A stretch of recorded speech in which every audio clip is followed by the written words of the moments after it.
Hello and welcome back to my channel. This is Afri Abundance. So for today's topic, I'm going to be doing another review for a book that I recently printed.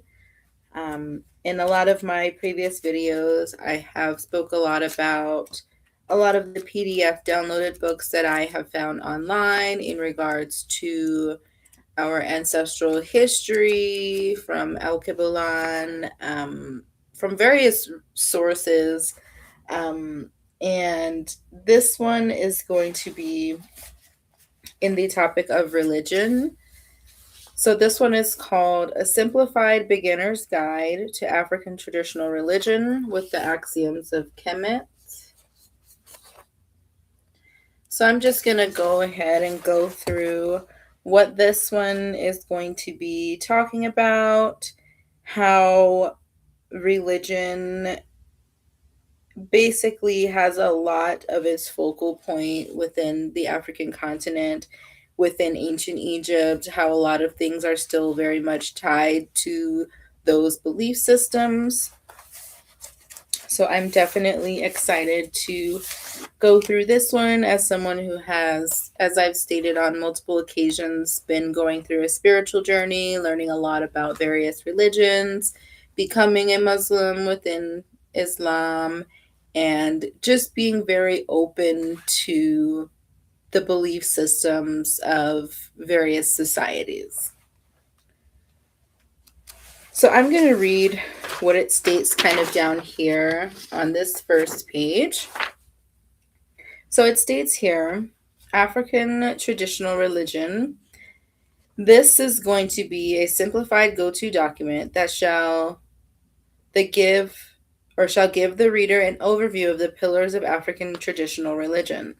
It also promises to be a book that urges the reader to find out more about African traditional religion because it demystifies a religion shrouded in secrecy and persecution from the major religions of the world. The axioms of Kemet are advices and instructions from ancient Egypt. So this is what the next page looks like here.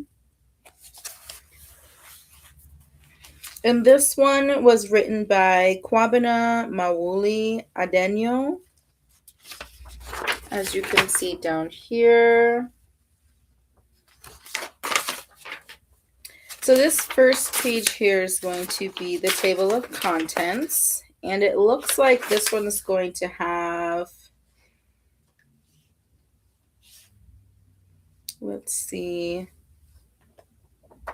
quite a few pages. So there's a lot of really good stuff in here. So I'm just going to go through what is going to be within this one, what you can expect. This is the first page of the table of contents, and then this is the second page here. So in the first page, you're going to see a lot of different things in regards to religious beliefs, spiritual beliefs, divinations, lots of mystical kind of aspects of a lot of different African peoples within the continent, and specifically more being the basis that came from ancient Egypt, Kemet, so to speak. So it talks a lot about religious beliefs. It will cover the nature and structure of African traditional religion, the belief in a supreme being or God, the belief in many divinities, belief in spirit beings. It'll also talk about the hierarchy of spiritual beings. Then you'll also see it'll go into religious practices. So it will talk about establishing links and relationships with cosmos spiritual and mystical powers, means of exercising cosmic, mystical, and spiritual control, and means of restoring cosmic and spiritual harmony. It will also talk about holism and organism, the law of harmony. It talks about spiritualism with the law of spirit, dynamism, or dynamism and power consciousness, the law of power. Lots of really good stuff. It will give a lot of information about kinship as the foundation of community, man's role in community, so on and so forth. So those are the two table of contents pages. So I'm just going to run through here. As you can see, there are a lot of pages. And these pages are not particularly numbered, so I will make sure that I keep them in order. That way they don't end up randomized. So on this first page here, it talks about kind of giving you some information about the Africans for Africa project. So Africans for Africa is a nonprofit organization in Accra, Ghana. The project was founded by Mawuli Kwabena Adenyo. The purpose for the creation of this organization was due to the fact that the founder realized it was necessary for all people of African descent to work together for the betterment of their past, their future, and their continent. So it just gives you kind of a look into why it's so important to understand past, present, and future. As someone who comes from the African continent, we have a very complex history, and honoring your ancestors and those who came before you is very important to understand their struggles spiritually, as you know, this one kind of talks about how these practices were carried along through society. So I'm going to go through and find a couple of sections. I'm not going to read all of it because it is a lot. So this one here is an example of deities that are believed in certain cultures within the continent. So this talks about Nanabulku, Buluku, and this is about the supreme being from the Dahomey people. This next page is going to talk about the creation in African traditional religion. So I'm just going to read a couple of sentences from this first half just to kind of get the gist of what is being stated here. So it states here, heaven and earth. African views of creation are many and varied. Many African myths assume the existence of the world at the beginning and start with the creation of humanity. Most of the creation myths say that the creation of heaven preceded that of the earth, but there is no normative order for the creation of other things.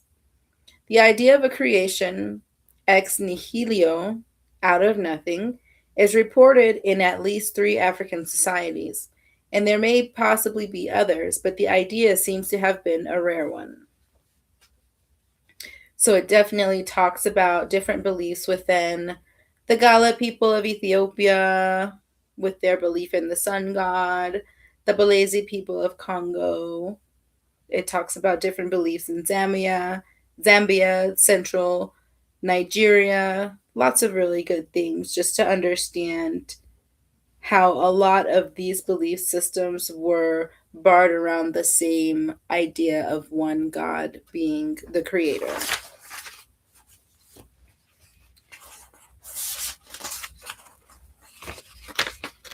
So this page here is going to talk about the African traditional religious system.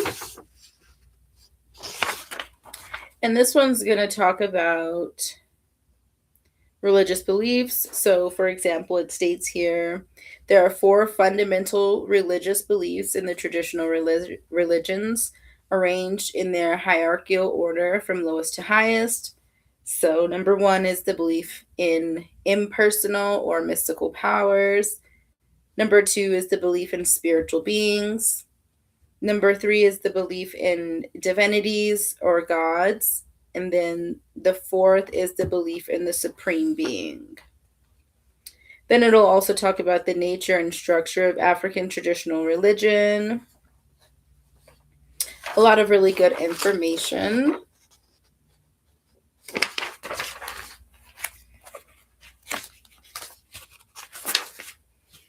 Then, as you go through,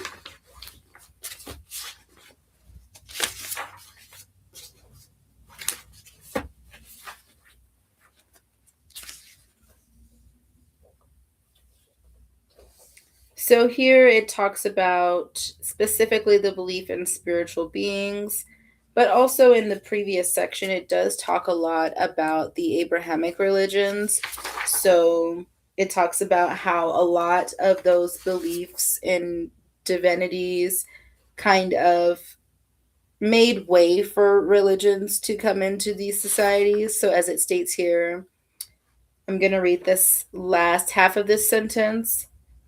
The plurality of the divinities with their varying powers, influence, hierarchy, territoriality, even within one ethnic group or community, says a lot about the African religions, worship, beliefs, and practices. This leaves an open door for religious accommodation, tolerance, assimilation, and adaptation within the traditional religious thought. This was what gave room to the introduction of other religions like Islam from the Arab merchants who were here first for trade, and Christianity from the Europeans and the British. So I like how they draw that contrast between these kind of um, the idea of animism, so to speak, which is the belief in, you know, the spirit world, and holding place for nature and the divine powers of different spiritual connections, so to speak, that a lot of African people specifically held their beliefs within before Abrahamic religions. So it talks about non human spirits, spirits of the dead, lots of different things that predated these structured religious beliefs. So it'll talk a lot about kind of asking these questions of what constitutes the spirit world in traditional African religion.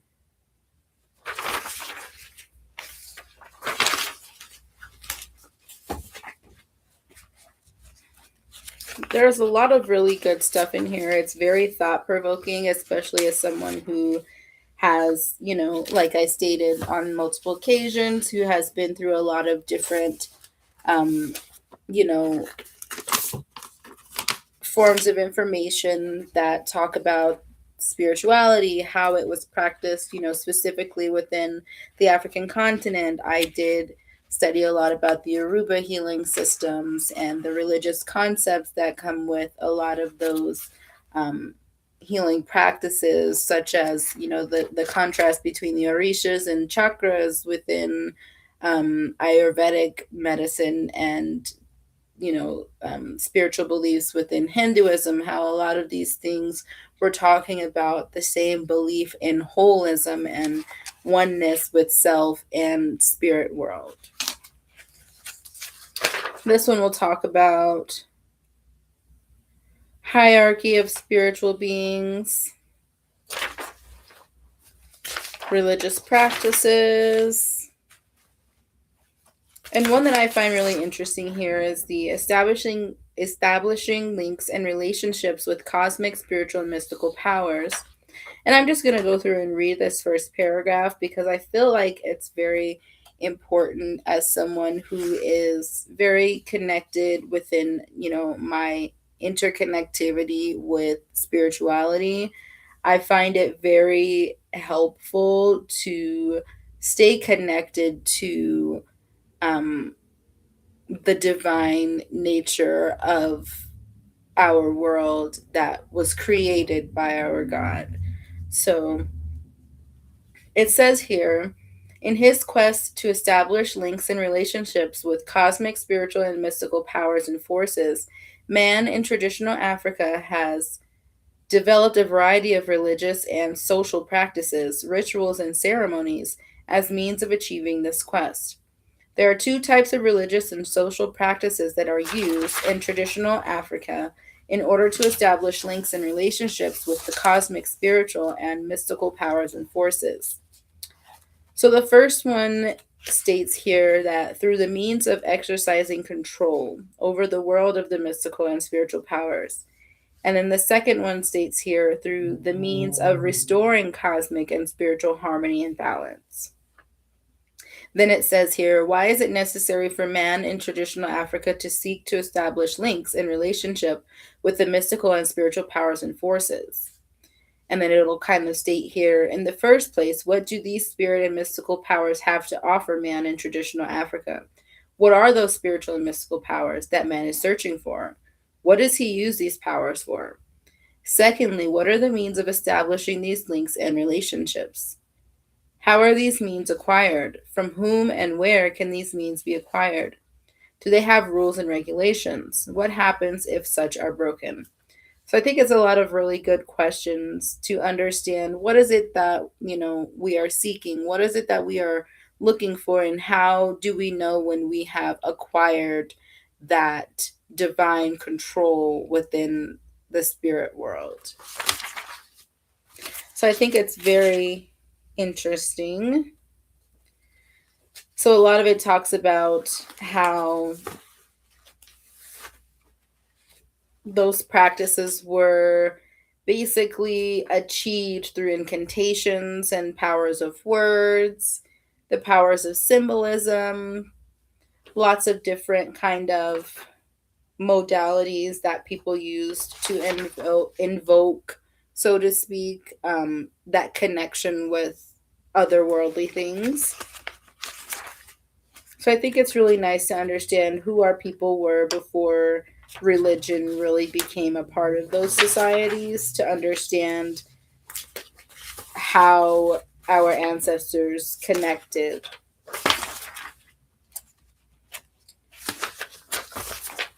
See here. And then, like I was stating before, a lot about how our ancestors believed in animism. It does state here the philosophical foundations in traditional worldview. And it says, animism here.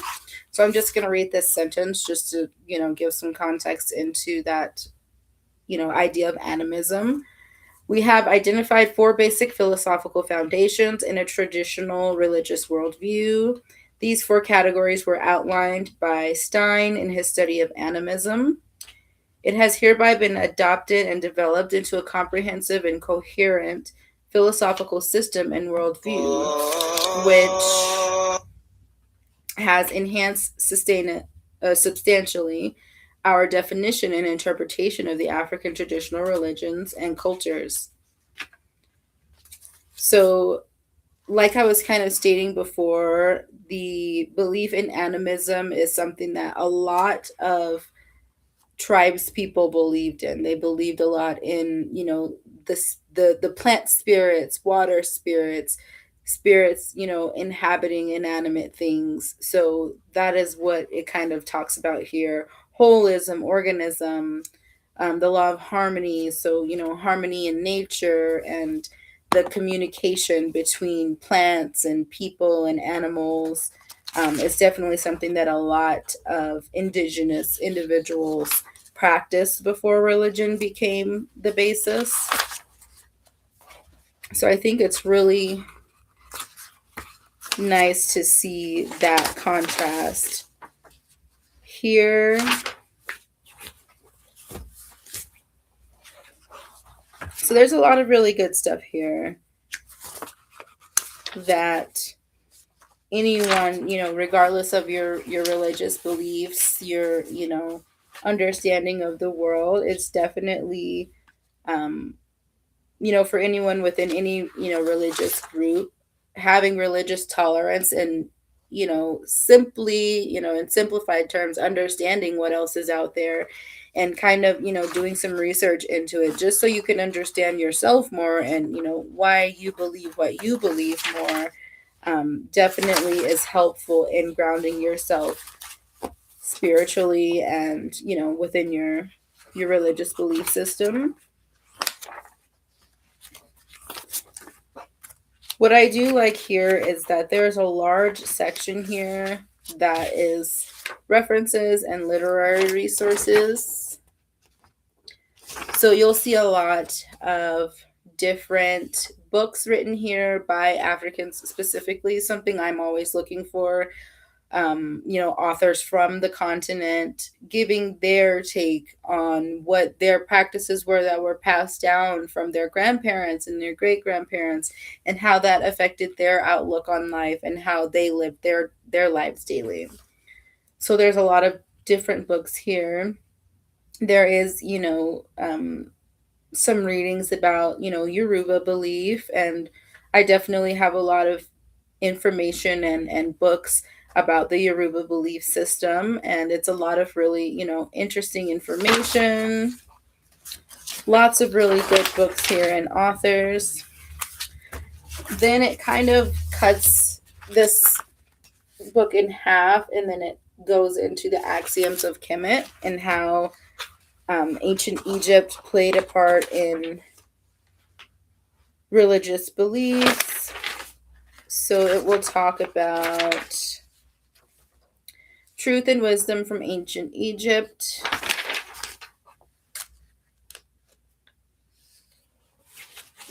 So this talks about royal instruction and testament.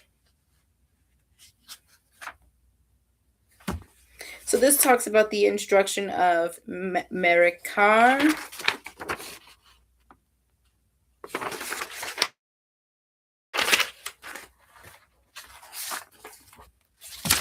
Lots of really good information.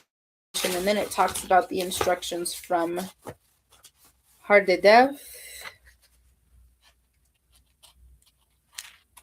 So it talks about Hardedev was one of the important men, also a prince of wisdom and calm judgment of the 5th dynasty.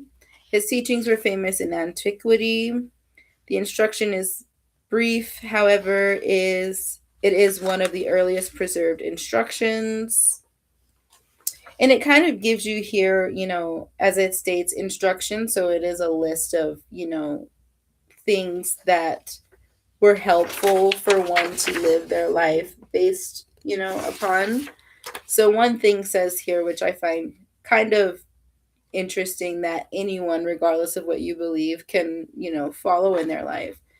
Find fault with yourself before another person does. So I think that's definitely something that anyone can benefit from. If you want excellence, establish a household with a strong wife and children. Beautify your house and make excellence your place. Although death is bitter, life is exalted, and the house of death is for life. So these are, just kind of basic instructions that, are truth based, and it's very truthful for anyone. So it'll give you the instructions of Amenemope, if I'm saying that right. So it's lots of really interesting information. Gives you those instructions based on what they believed. It gives here some advice to the youthful. So I think this is a really good read. I'm excited to kind of get more into it. It talks about the prophecy of Nefertiti or Nefertiti in this section. So there's a lot of prophetic kind of beliefs.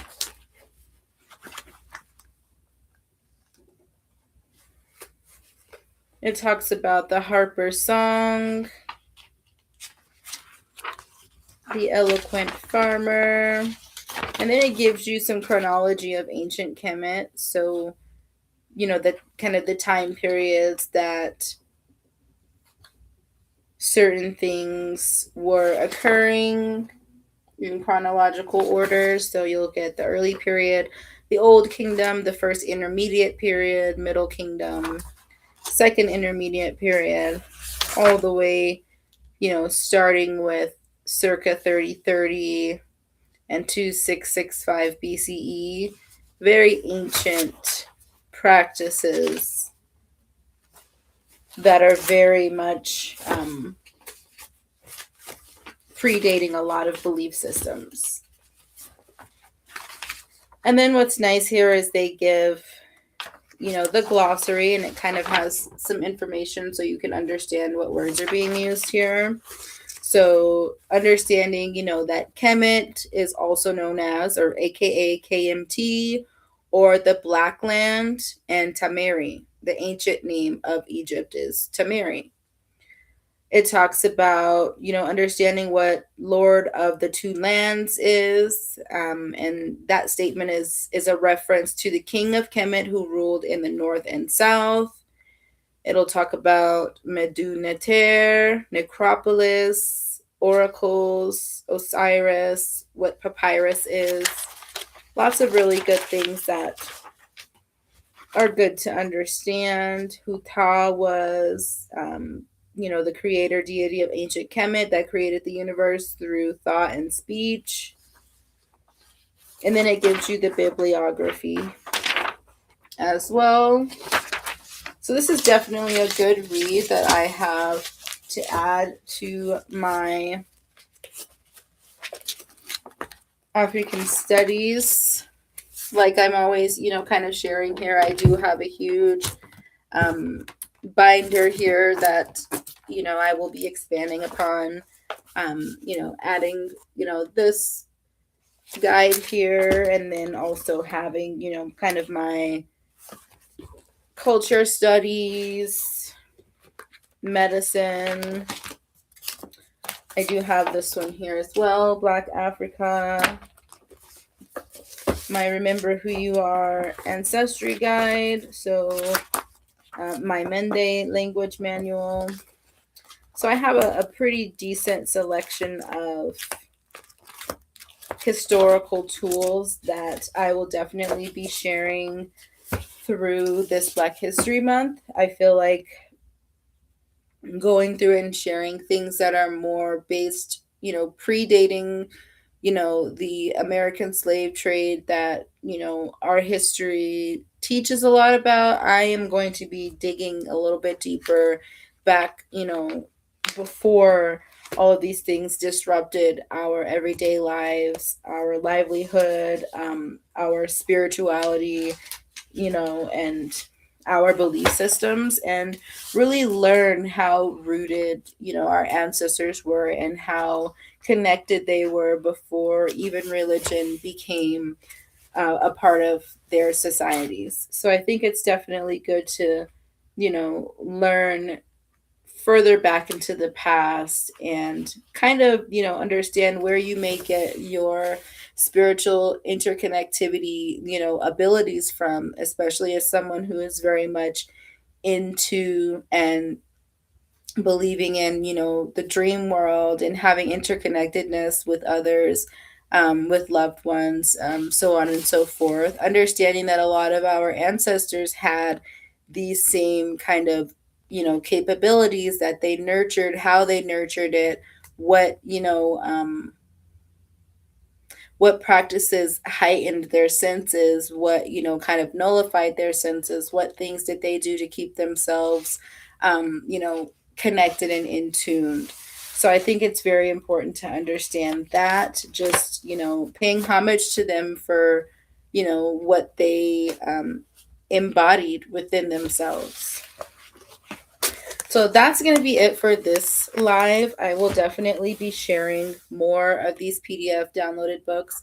I have so many resources for African studies, understanding, from our people's perspective versus getting books from people who are just giving their rendition of what they seen as an outsider.